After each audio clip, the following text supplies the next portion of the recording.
సాహిత్యం, చలనచిత్రం YouTube channel ద్వారా talk show ప్రసారాలు వింటున్న శ్రోతలకు ఆచారం షణ్ముఖాచారి హృదయపూర్వక వందనాలు.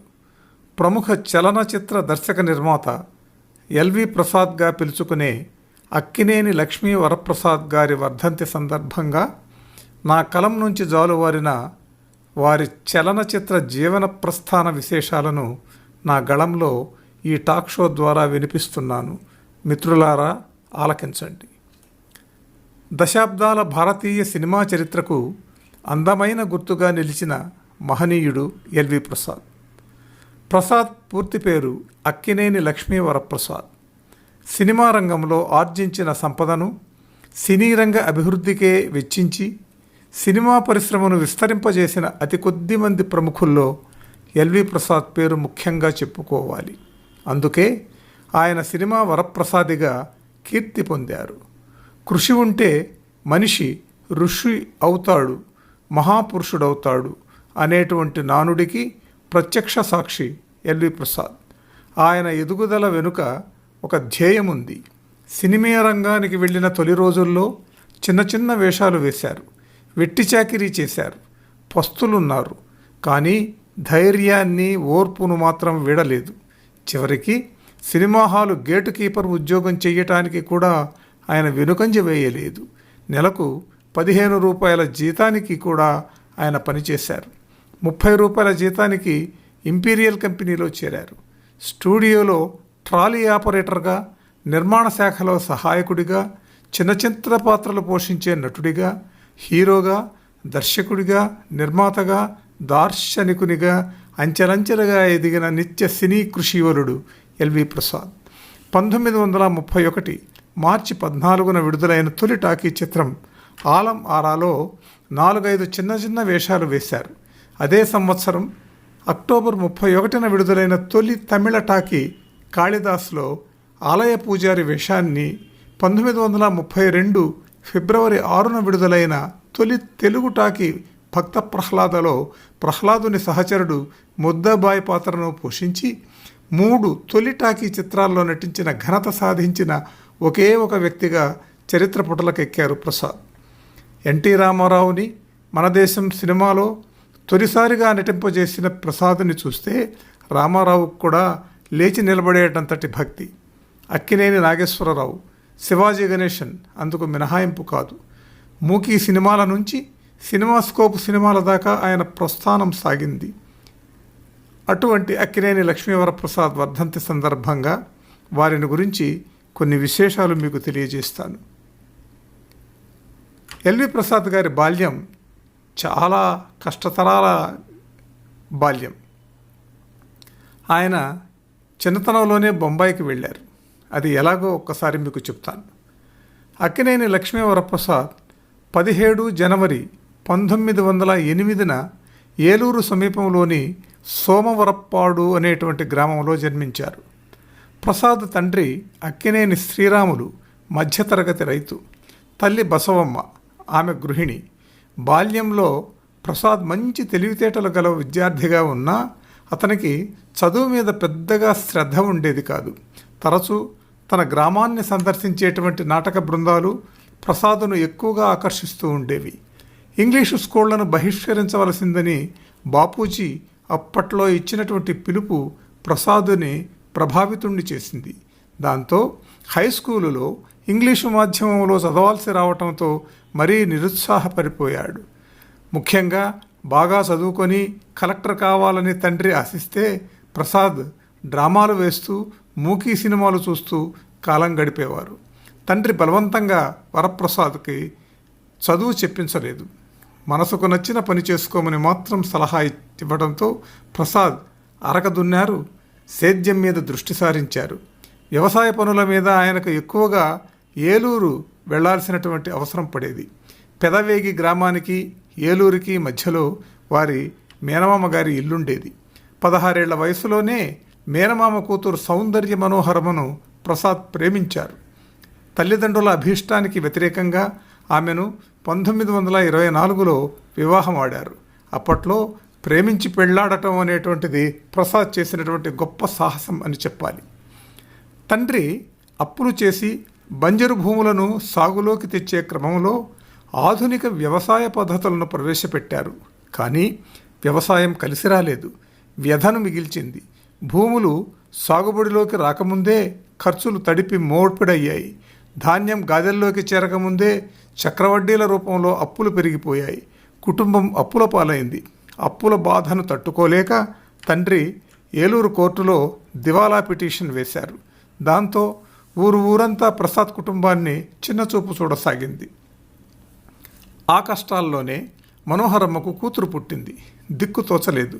1930 జనవరి 1న 22 ప్రాయంలో ప్రసాద్ ఎవరికీ చెప్పకుండా డబ్బు సంపాదించాలనే మిషతో రైలెక్కి 100 రూపాయలతోటి బొంబాయి చేరిపోయారు. అది కూడా ప్రసాద్ చేసిన సాహసమనే చెప్పుకోవాలి. ప్రసాద్కు స్థానిక భాష రాదు. బొంబాయి నగరంలో దాదర్లో ఒక చిన్న హోటల్లో మకాం పెడితే ప్రసాద్ పెట్టెలోని డబ్బును ఎవరో దొంగల కాజేశాడు. అలా అత్యంత దయనీయమైనటువంటి పరిస్థితులను తట్టుకుంటూ 21 మాసాలు బొంబాయిలో గడిపారు. కోహినూర్ స్టూడియో ప్రక్కనే ఉండే ఒక దర్జీవాని కొట్టులో ఆశ్రయం పొందారు. ఆ స్టూడియోకి వచ్చేటువంటి సినిమా తారలు అందరూ ఆ టైలర్ వద్దనే దుస్తులు కుట్టించుకునేవారు. ప్రసాద్కు సినిమాలలో పనిచేయాలనేటువంటి ధ్యాస ఉన్నదని తెలిసి ఆ టైలర్ వీనస్ పిక్చర్స్లో నెలకు 15 రూపాయల జీతం మీద పని ఇప్పించాడు. తెల్లవారే లేచి చీపురుతో ఆ టైలర్ దుకాణాన్ని శుభ్రం చేసి పగటిపూటంతా స్టూడియోలో పనిచేసి వచ్చేవారు ప్రసాద్. దురదృష్టం వెంటాడటంతో ఆ వీనస్ పిక్చర్స్ వారు అసలు సినిమానే నిర్మించలేదు. అయితే మోతి అనేటువంటి నటి ఆమె సోదరుడు ఆ వీనస్ పిక్చర్స్లో పరిచయం కావడంతో ప్రసాద్కు రాత్రిపూట ఒక కార్నివాల్లో పనిచేసే ఉద్యోగం దొరికింది. 2 రూపాయల కూలీ కోసం రాత్రిపూట 2 గంటల దాకా ఆ కార్నివాల్లో కాయ్ రాజా కాయ్ అంటూ అనౌన్సర్గా పనిచేసి అర్ధరాత్రి 5 మైళ్ళు నడిచి మరలా దర్జీ కొట్టుకు చేరుకుని సేద తీరేవారు. తర్వాత అఖ్తర్ నవాజ్ ఆయనకు చెందినటువంటి ఇండియా పిక్చర్స్లో ప్రసాద్ చేరి స్టార్ ఆఫ్ ది ఈస్ట్ అనే మూకీ సినిమాలో చిన్న వేషాన్ని వేశారు. చిల్లర నటుడు కావడంతో ఆ సంస్థలో వెట్టి చాకిరీ చేయాల్సి వచ్చేది. సామాన్లు, రిఫ్లెక్టర్లు మోయటం వంటి బండ పనులు చేసేవారు. ఒకసారి రైల్వే స్టేషన్కు 15 మైళ్ళ దూరంలో షూటింగ్ కోసం ఒక రహదారి బంగళాలో మకాం పెట్టినటువంటి అఖ్తర్ నవాజ్ డబ్బు సర్దుబాటు కాకపోవడంతో రాత్రికి రాత్రే ఎవరికీ చెప్పకుండా ఉడాయించాడు. దాంతో ఆ సంస్థ సభ్యులతో పాటు ప్రసాద్ అలా 2 రోజులు అవస్థపడి 15 మైళ్ళు నడిచి చివరికి ఎలాగో ఒకలాగా బొంబాయి చేరుకున్నాడు. తర్వాత అర్దేషిర్ ఇరానీ ఆరంభించినటువంటి ఇంపీరియల్ ఫిల్మ్ కంపెనీలో నెలకి 30 రూపాయల ఉద్యోగం దొరికింది. అర్దేషిర్ ఇరానీ కనుసన్నల్లోనే ప్రసాద్ మెలిగారు. దాంతో ఇరానీ నిర్మించిన తొలి టాకీ చిత్రం ఆలం ఆరాలో 4 చిన్న చిన్న పాత్రల్లో ప్రసాద్ నటించారు. ఇంపీరియల్ స్టూడియోలో ఉన్నప్పుడే ఆయన పేరు ఎల్వి ప్రసాద్గా మారింది. అలా పేరు మార్చిన వాడు ఆ కంపెనీలోనే రోజు హాజరు పట్టి వేసే గుమస్తా అంటే మీకు ఆశ్చర్యం కలుగుతుంది. ఆ స్టూడియోలోనే మీసాల పులిగా పేరుగాంచినటువంటి హెచ్ఎం రెడ్డి ఇరానీకి సహాయకుడిగా ఉంటూ పృథ్వీరాజ్ కపూర్తో 2 మూకీ సినిమాలు నిర్మించారు. ఆలంవారా విజయంతో అర్దేషిర్ ఇరానీ దక్షిణ భారతదేశంలో కూడా సినిమా నిర్మించాలని భావించి హెచ్ఎం రెడ్డిని దర్శకుడుగా నియమించి కాళిదాస్ పేరుతో టాకీ సినిమాను నిర్మించారు. అది తమిళ చిత్రం. కాళిదాస్ చిత్రానికి శ్రద్ధగా పనులు చేస్తున్నటువంటి ప్రసాద్ని గమనించిన అర్దేషిర్ ఇరానీ అందులో ఆలయ పూజారిగా నటించేటువంటి అవకాశాన్ని కల్పించారు. సమాంతరంగా తెలుగులో నిర్మిస్తున్న భక్త ప్రహ్లాద చిత్రంలో కూడా ప్రసాద్ చేత ప్రహ్లాదుని సహవిద్యార్థి అయినటువంటి ముద్దబ్బాయిగా నటింపజేసి జరిగింది.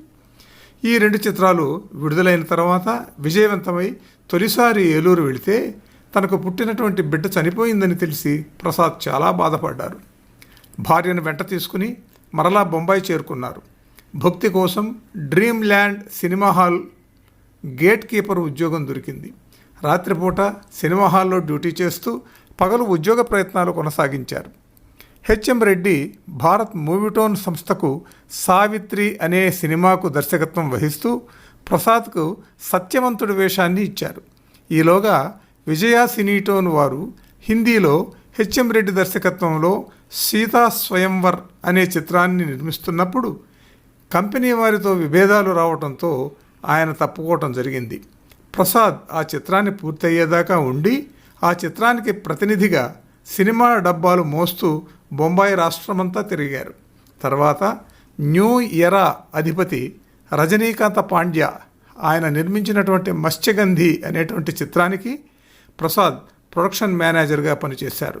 అదే ఊపులో జమునాదాస్ నిర్మించినటువంటి స్త్రీ అనేటువంటి చిత్రానికి కెమెరామెన్గా పనిచేశారు. అప్పట్లో పగలు షూటింగుల్లో పాల్గొంటూ రాత్రిపూట సినిమా హాలు గేట్ కీపర్ ఉద్యోగం చేస్తూ వచ్చారు ప్రసాద్.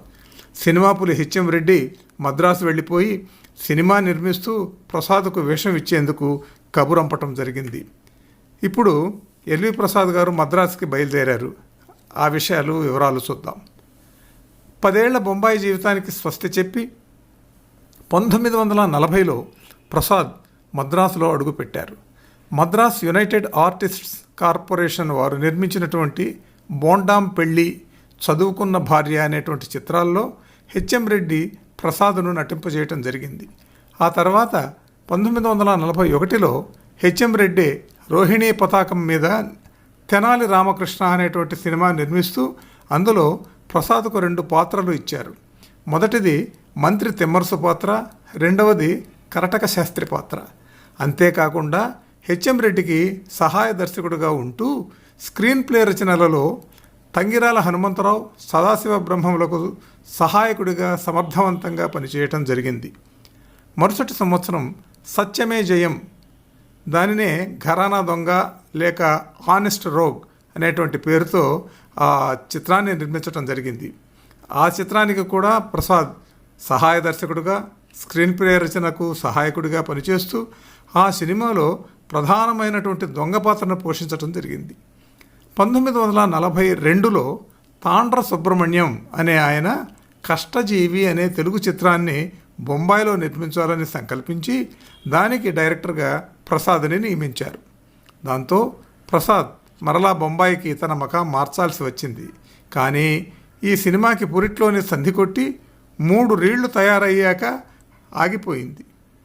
ప్రసాద్ మరలా మద్రాసుకు మకాం మార్చాల్సి వచ్చింది. అయితే ఆయన తెలివిగా మద్రాసులోనే ఉంటూ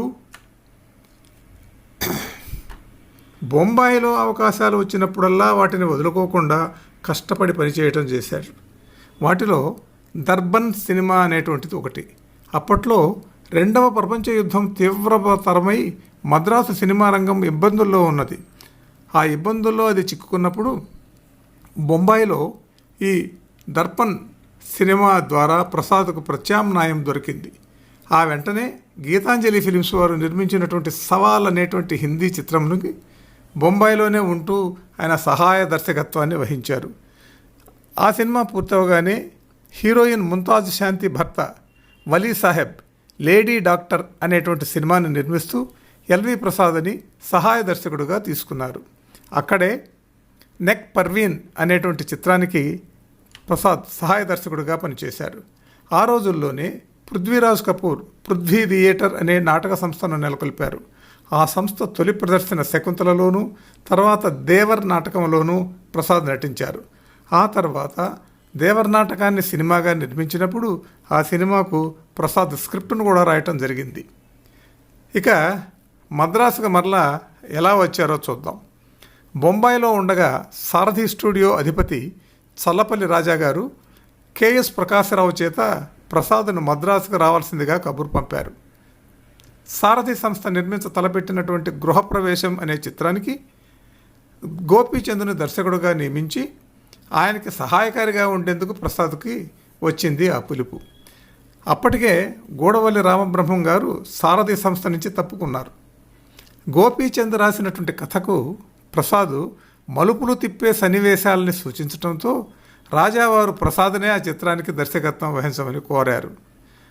అలా ప్రసాద్ గారు ఆ బాధ్యతను తీసుకుని తొలిసారి గృహప్రవేశం చిత్రానికి దర్శకత్వం వహించారు. అయితే ఈ చిత్రానికి దర్శకత్వం వహించేందుకు ప్రసాద్ ఒక షరతు పెట్టారు. ఆ సినిమాలో కథానాయకుడిగా తనే నటించాలనేదే ఆ షరతు. తెలుగులో దర్శకత్వ బాధ్యతలు నిర్వహిస్తున్న తొలి చిత్రం కావడంతో ఒకవేళ దర్శకునిగా విఫలమైన నటుడిగా తన ప్రతిభను నిరూపించుకునే అవకాశం ఉంటుందనేటువంటి దూరదృష్టితో ఆ షరతు విధించటం జరిగింది. ప్రసాద్ హీరోగా నటిస్తూ దర్శకత్వం వహించిన గృహప్రవేశం చిత్రం 1946 అక్టోబర్ 4వ తారీఖున విడుదలై విజయవంతమైంది.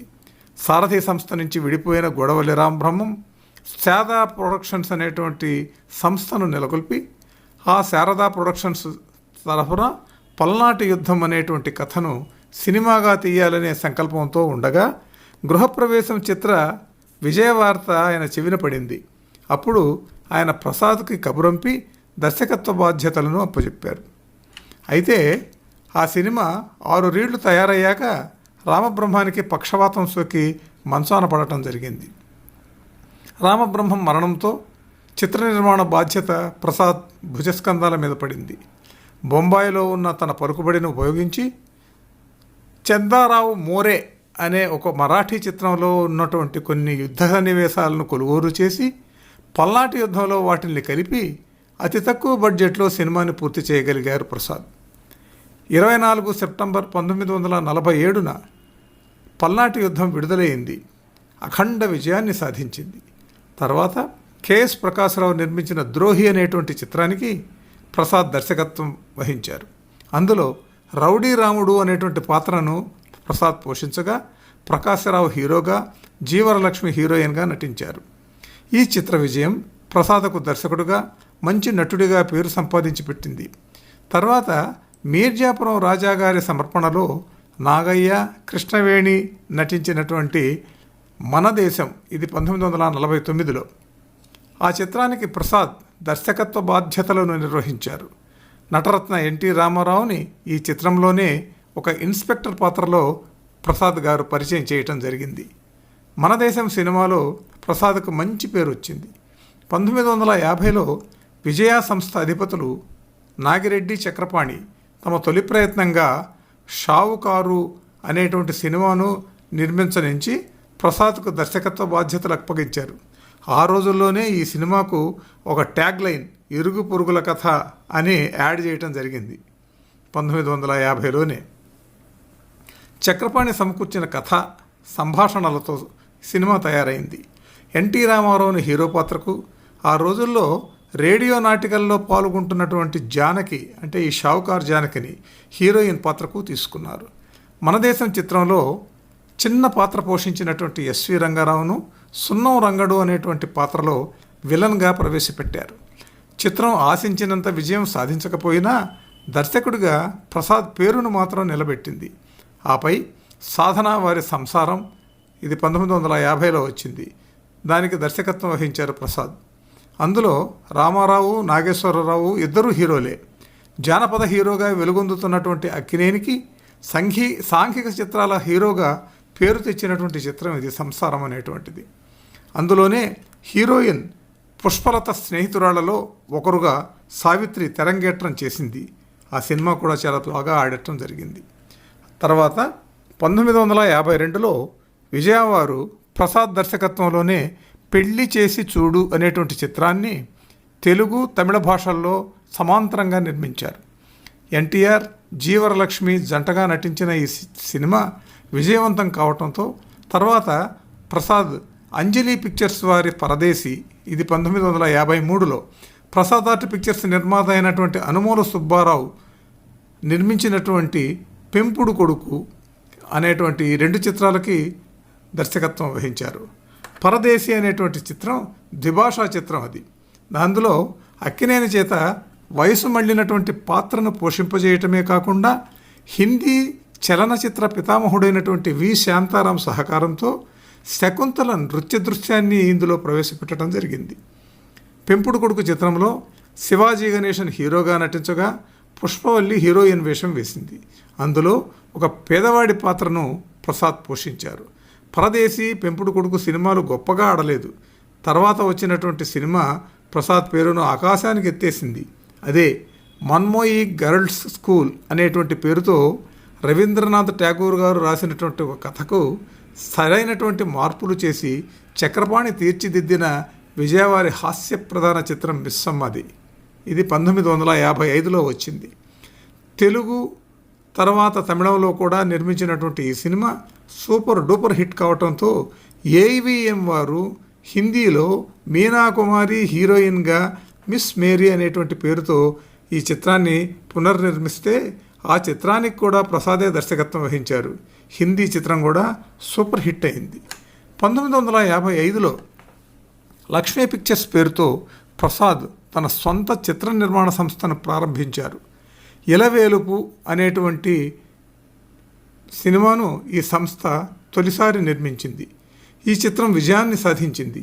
ప్రసాద్ వ్యక్తిగత జీవితానికి ఈ చిత్రకథకు కొంత సంబంధం ఉంది. ఆయన కొంతకాలం అనారోగ్యంతో ఉన్నప్పుడు భీమవరంలోని శ్రీరామకృష్ణ ప్రకృతి ఆశ్రమంలో చికిత్స పొందారు. ఇలవేల్పు కథలోని తొలి దృశ్యాలకి అంకురార్పణ ఇక్కడే జరిగింది. సహజత్వానికి మరికొంత రసవత్తమైన కల్పనతో ప్రేమ కథను జోడించి సదాశివ బ్రహ్మం చేత చిత్రకథను తయారు చేయించి సినిమా తీయించారు. ఈ సినిమాకి ప్రసాద్ శిష్యుడైనటువంటి డి యోగానందునికి దర్శకత్వ బాధ్యతలను అప్పగించి సినిమా నిర్మాణ పర్యవేక్షణ మాత్రం ప్రసాద్ గారు నిర్వహించారు.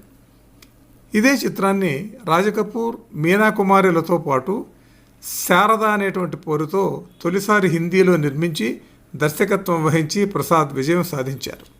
ఈ చిత్రం ప్రసాద్ ఇమేజ్ని పెంచడమే కాకుండా ఉత్తర భారతదేశంలో కనకవర్షం కురిపించింది.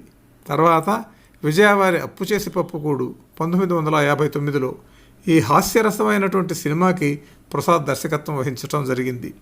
హిందీ చిత్రరంగంలో బిజీగా ఉంటూ ఈ సినిమాతో ప్రసాద్ తెలుగు సినిమాల దర్శకత్వానికి కాస్త దూరం జరిగారు. ఆయన దర్శకత్వం వహించిన చివరి తెలుగు చిత్రం ఇదే.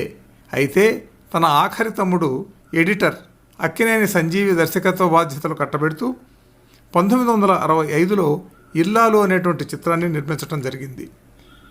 ఇంట గెలిచి దర్శకత్వ నిర్మాతల ఇతర భాషల్లో ఏ విధంగా ప్రసాద్ గారు తీశారో అక్కడ సక్సెస్ ఎలా అయ్యారో ఒకసారి చూద్దాం. అప్పు చేసి పప్పుకూడు చిత్రం తర్వాత హిందీలో ఛోటీ బెహన్ పేరుతో, అంటే ఇది తెలుగులో ఆడపడుచు చిత్రం అండి, 1959లో వచ్చింది. తర్వాత బేటీ బేటా అనేటువంటిది, ఇది 1964లో తీశారు ఆయన. ఇది తెలుగులో సంతానం అనేటువంటి సినిమా, దాన్ని హిందీలో తీశారు. ఈ రెండు చిత్రాలకి దర్శకత్వం వహిస్తూ మధ్యలో తాయిళ్ల పిళ్ళై, ఇరువుర్ ఒళ్ళం అంటే 1961, 1963లో తీసినటువంటి ఈ సినిమాలకు ప్రసాద్ దర్శకత్వ బాధ్యతలు నిర్వహించారు. నిర్మాతగానే వ్యవహరిస్తూ తన ప్రథమ శిష్యుడైనటువంటి తాతినేని ప్రకాశరావు దర్శకత్వంలో తెలుగులో సూపర్ హిట్ అయినటువంటి ఇల్లరికం అనేటువంటి చిత్రాన్ని ససురాల్ పేరుతోటి హిందీలో నిర్మించారు. తర్వాత భార్యాభర్తలు తెలుగు చిత్రాన్ని హమ్ రాహి అనే పేరుతో 1963లో హిందీలో నిర్మించారు. 1966లో తెలుగులో వచ్చినటువంటి నిత్య కళ్యాణం పచ్చతోరణం అనే సినిమాని దాదిమా అనే పేరుతో, బ్రతుకు చిరు చిత్రాన్ని జీనేకి రాహ్ అనేటువంటి పేరుతో, ఎన్టీఆర్ తీసినటువంటి తల్లా పెళ్ళామా అనేటువంటి చిత్రాన్ని బిదాయి అనే పేరుతో ప్రసాద్ గారు నిర్మించి వాటికి దర్శకత్వం వహించారు హిందీలో. అలాగే మోగ మనసుల చిత్రాన్ని హిందీలో మిలన్గా 1967లో ఆదుర్తి సుబ్బారావు దర్శకత్వంలో నిర్మించారు. రాజు పేద చిత్రాన్ని రాజా ఔర్ రంక్ అనే పేరుతో 1968లో ప్రత్యేగాత్మ దర్శకత్వంలో నిర్మించారు. అలాగే పునర్జన్మ చిత్రాన్ని ఖిలోనా అనే పేరుతో 1970లో చందర్ ఓహ్రా దర్శకత్వంలో నిర్మించారు. అలాగే ప్రసాద్ ప్రొడక్షన్స్ నుంచి 1970లో ప్రియవిడై అనే చిత్రాన్ని తమిళంలో, మనే బెళగిద సోసే అనే చిత్రాన్ని కన్నడంలోనూ నిర్మించడం జరిగింది. అలా 1996లో వరకు ఆయన ఒక డజన్ సినిమాలను నిర్మించారు. చందర్ ఓహ్రా దర్శకత్వంలో వచ్చినటువంటి ఉదార్ కా సింధూర్, స్వీయ దర్శకత్వంలో వచ్చిన జై విజయ్, ఇది తెలుగులో చిక్కడు దొరకడు సినిమా. దాసరి నారాయణరావు దర్శకత్వంలో ఏ కైసా ఇన్సాఫ్, ఇది తెలుగులో న్యాయం కావాలి అనే సినిమా. అలాగే బాలచంద్ర దర్శకత్వంలో ఏక్ దూజకే లియే, తెలుగులో మరో చరిత్ర. చంద్ర ఓహ్రా దర్శకత్వంలో మేరా ఘర్ మేరా బచ్చే 1985లో, క్రాంతి కుమార్ దర్శకత్వంలో స్వాతి అనేటువంటి సినిమా, హిందీ చిత్రాలను ప్రసాద్ నిర్మించారు. బెంగాలీ, ఒరియా, మలయాళం భాషల్లో కూడా ప్రసాద్ కొన్ని సినిమాలు నిర్మించడం జరిగింది. దర్శకుడుగా ప్రసాద్ నిర్మించినటువంటి చివరి సినిమా జై విజయ్, అదే చిక్కడు దొరకడు సినిమా. అలాగే the client you said it అనేటువంటి పేరుతో 2 డాక్యుమెంటరీలు కూడా ప్రసాద్ గారు నిర్మించారు. 1970లో ది క్లయింట్ అనేటువంటి డాక్యుమెంటరీ చిత్రానికి చికాగోలో జరిగినటువంటి చలన చిత్రోత్సవంలో అవార్డు వచ్చింది. అదే సంవత్సరం కుటుంబ నియంత్రణ మీద బాప్ రే బాప్ అనే లఘు చిత్రాన్ని కూడా ప్రసాద్ నిర్మించారు హిందీలో. అలా 64 ఏళ్ల పాటు సాగిన సుదీర్ఘ సకాలపు చలనచిత్ర ప్రస్థానంలో చిత్ర పరిశ్రమ అభివృద్ధికి ప్రసాద్ ఎన్నో సేవలు అందించారు. నేను పడ్డ కష్టాన్ని బొంబాయిలోనే పడ్డాను, నేర్చుకోవలసింది కూడా అక్కడే నేర్చుకున్నాను. బొంబాయి నాకు ఓర్మిని నేర్పింది. నా జీవితం అతి సామాన్యం. ఒక ధ్యేయంతో శ్రమించాను, కృషి చేశాను. ఆ అనుభవాలే పాఠాలు నేర్పాయి. నా విజయాలకు ముఖ్యమైనటువంటి కారణం ఇదే అంటూ ప్రసాద్ వినమ్రంగా అప్పుడప్పుడు చెప్పుకుంటుండేవారు. ఇక ఎల్వి ప్రసాద్ గారు చేసినటువంటి సేవలు, అందించినటువంటి సదుపాయాలు ఏమున్నాయో చూద్దాం. 1965 ప్రాంతంలో నిర్మాత రంగనాథ్ దాస్ మద్రాసులో ఒక సినిమా స్టూడియో కడదామని మొదలుపెట్టి ఆర్థిక ఇబ్బందులతో ఆ నిర్మాణాన్ని మధ్యలో ఆపేయటం జరిగింది. ఆ స్టూడియోని ఎల్వి ప్రసాద్ తీసుకుని దాన్ని ఆధునీకరించారు. అలా ఆసియా ఖండంలోనే గర్వకారణమైన ప్రసాద్ స్టూడియో మద్రాసులో వెలిసింది. ప్రసాద్ రెండవ కుమారుడైనటువంటి రమేష్ అమెరికాలో విద్యను అభ్యసించి ఆ స్టూడియో బాధ్యతలను స్వీకరించారు. 1976లో హైదరాబాదులో ఫిలిం ల్యాబొరేటరీ ప్రాసెసింగ్ యూనిట్ని స్థాపించి విదేశాలలో ఉండే ఆధునిక సదుపాయాలతో సమానంగా సినిమా ప్రింట్లు వేయించుకునే అవకాశాన్ని కల్పించారు నిర్మాతలకు. Film and development television academies Prasad గారు స్థాపించారు. ఎన్టీఆర్ మార్గులో మల్టీప్లెక్స్ సినిమా హాలు, మాల్ని నిర్మించారు. సర్వేంద్రియాణం నయనం ప్రధానం అనేటువంటి సూక్తికి అనుగుణంగా 1987లో బంజారా హిల్స్లో ఎల్వి ప్రసాద్ కంటి ఆసుపత్రిని నెలకొల్పారు. అత్యాధునిక సదుపాయాలు కలిగినటువంటి ఈ ఆసుపత్రి ఆ ఉండేటువంటి రోడ్డుకు ఎల్వి ప్రసాద్ మార్గ్ అని ప్రభుత్వం పేరు పెట్టింది. జూబిలీ హిల్స్ చెక్పోస్ట్ వద్ద ప్రసాద్ గారి కాంస్య విగ్రహాన్ని ఆవిష్కరించారు. నేను కంటి ఆసుపత్రిని ఎందుకు స్థాపించానో తెలుసా? ప్రజలకు కళ్ళు బాగా ఉండి మరిన్ని సినిమాలు చూడాలని అంటూ ఒకానొక సందర్భంలో ప్రసాద్ గారు చమత్కరించారు. ఇక ప్రసాద్ గారికి అందినటువంటి సత్కారాలు, దొరికినటువంటి సన్మానాలు ఒక్కసారి మనం అవలోకనం చేసుకుందాం. భారత ప్రభుత్వం 1983లో ప్రతిష్టాత్మక దాదాసాహెబ్ ఫాల్కే అవార్డును ప్రసాద్కి ప్రదానం చేసింది. ఉమ్మడి ఆంధ్ర రాష్ట్రంలో 1981లో మొదటిసారి రఘుపతి వెంకయ్య అవార్డును ప్రవేశపెట్టినప్పుడు తెలుగు చలనచిత్ర పరిశ్రమకు చేసిన సేవలకు గుర్తింపుగా తొలి అవార్డును ఎల్వి ప్రసాద్కి బహూకరించారు. 2006లో భారత తంతి తపాలా శాఖ ఎల్వి ప్రసాద్ స్మారక పోస్టల్ స్టాంపును విడుదల చేసింది. 1992లో ఫిలింఫేర్ సంస్థ ప్రసాద్ చిత్ర పరిశ్రమకు చేసిన సేవలకు జీవిత సాఫల్య పురస్కారాన్ని ఇచ్చి గౌరవించింది. 1987లో ఆంధ్రప్రదేశ్ కళావేదిక ఆంధ్రరత్న పురస్కారాన్ని అందజేసింది. ఆంధ్ర విశ్వవిద్యాలయం వారు 1985లో కళాప్రపూర్ణ డాక్టరేట్ ప్రదానం చేశారు ప్రసాద్ గారికి. 1983లో ఈనాడు సంస్థ నిర్వహించినటువంటి సితార అవార్డుల ఉత్సవంలో ఎల్వి ప్రసాద్కు కళా తపస్వి అనేటువంటి బిరుదును ప్రదానం చేశారు. దక్షిణ భారత టెక్నీషియన్స్ అసోసియేషన్ 1982లో రామ్నాథ్ అవార్డును బహూకరించింది. 1980లో ఆనాటి ఉపరాష్ట్రపతి హిదయతుల్లా ఎల్వి ప్రసాద్కు ఉద్యోగపత్ర అవార్డును ప్రదానం చేశారు. 1979లో నాటి తమిళనాడు ముఖ్యమంత్రి రాజా శాండో మెమోరియల్ అవార్డును బహూకరించారు. రాష్ట్రపతి జ్ఞాని జైల్ సింగ్ ఆయన చేతుల మీదుగా లైఫ్ టైం కంట్రిబ్యూషన్ అవార్డును ప్రసాద్ అందుకున్నారు. చివరి రోజుల్లో 1980లో వచ్చిన అమావాస్య చంద్రుడు అనేటువంటి చిత్రంలో ప్రసాద్ గారు నటించారు. హిందీ, తెలుగు భాషల్లో 20 చిత్రాలను ప్రసాద్ గారు నిర్మించారు. 86 ఏళ్ల వయసులో 22 జూన్ 1994న ఎల్వి ప్రసాద్ సహజ మరణం పొందారు. ఇదండి ఎల్వి ప్రసాద్ గారి జీవన ప్రస్థానం. నమస్కారం.